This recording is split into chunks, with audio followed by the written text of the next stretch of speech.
నమస్కారం. నిన్న అంటే మంగళవారం నాడు ఉత్తరప్రదేశ్‌లోని మెయిన్‌పూర్ ప్రభుత్వ హాస్పిటల్‌లో ఒక అన్యాయమైన సంఘటన జరిగింది. 60 ఏండ్ల వృద్ధురాలు ఆరోగ్యం బాగలేకుండా ఆమె పేరు ప్రవేశ్ కుమారి అని. ఆమెను తన కుమారుడైన గురుచరణ్ సింగ్ అనే అతను హాస్పిటల్‌కి తీసుకొనొచ్చినాడు ట్రీట్‌మెంట్ ఇప్పిద్దామని. ఆ సమయానికి అక్కడ ప్రభుత్వ డాక్టర్ ఉన్నారు. కాకపోతే ఆయన బిజీగా ఉన్నాడు. ఏం బిజీ అంటే సెల్ ఫోన్ చూసుకొని రీల్స్, వీడియోస్ చూసుకొని కాలక్షేపం చేస్తా ఉన్నాడు. అక్కడికొచ్చిన పేషెంట్‌ని చూసి నర్సుకు, కాంపౌండర్‌కి పోయి ఏమో వాళ్ళొచ్చినారు పోయేసి చూసేసి నాకొచ్చి చెప్పండి అంటే వాళ్ళు పోయి చూసి ఈయనకేదో చెప్పినారు. ఈయన తన పాటికి తాను వీడియోలు చూసుకొని కాలక్షేపం చేసుకొని ఉండిపోయినాడు. ఈ టైంలో పాపం ఆమెకు ఉండేటుండి నోట్లో నుంచి రక్తం వచ్చి గిలగిలా కొట్టుకుంటా ఉంటే వాళ్ళు పోయేసి కాళ్ళు, చేతులు అంతా రుద్ది ఆమెనేమో కాపాడుకోవాలని చూసినారు.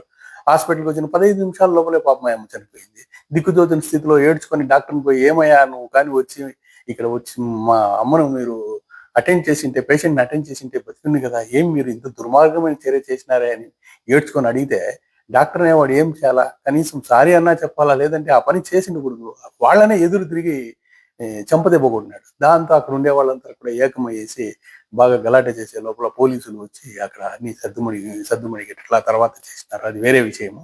ఆ తర్వాత అక్కడ ఉండే సూపరింటెండెంట్‌ని పోయేసి అడిగితే ఏమి సమాచారం అంటే, అవును మేము సీసీటీవీ కెమెరాలో అంతా కూడా ఇదంతా కూడా రికార్డ్ అయ్యింది. చాలా దురదృష్టకరము. మేము డాక్టర్ మీద తగు చర్య తీసుకుంటాము అన్నారు.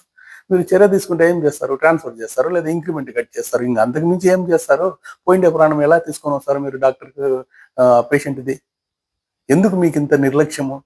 ఒక డాక్టర్ అంటే ఎంత బాధ్యతాయుతమైనటువంటి పదవిలో ఉన్నారు మీరు. ఆ!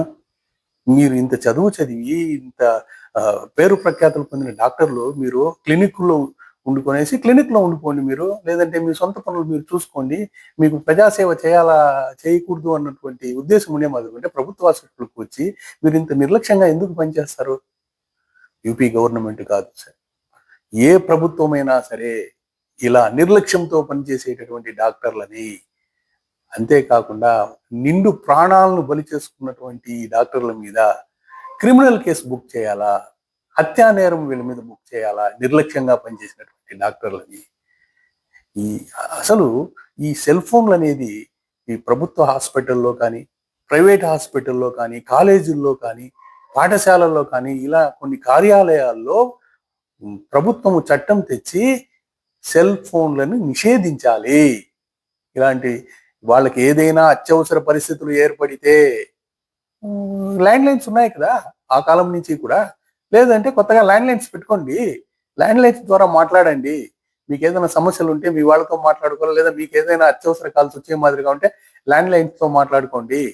దయచేసి ఈ సెల్ ఫోన్‌ల సంస్కృతి వల్ల ప్రాణాలు పోతా ఉన్నాయి. ప్రభుత్వం కానీ, సుప్రీం కోర్ట్ కానీ దీన్ని సుమోటోగా తీసుకొనేసి దీనికి సరిపోయేటటువంటి ఒక మంచి ప్రణాళికను రచించి ఇలాంటివి జరగకుండా సెల్ ఫోన్‌లనేది ఇలాంటి హాస్పిటల్‌కి కానీ, బాధ్యత గల ఆఫీసుల్లోకి ఇవి ప్రవేశించకుండా కట్టుదిట్టం చేయాలి. అలా తీసుకొని వెళ్తే కూడా ప్రతి ఆఫీస్‌లోనూ ఏం చేయాలంటే అక్కడ సెక్యూరిటీ దగ్గరనో లేదా ఇంకొక ప్లేస్‌లోనో ఇవి డిపాజిట్ చేసి అక్కడి నుంచి వెళ్ళిపోవాలా.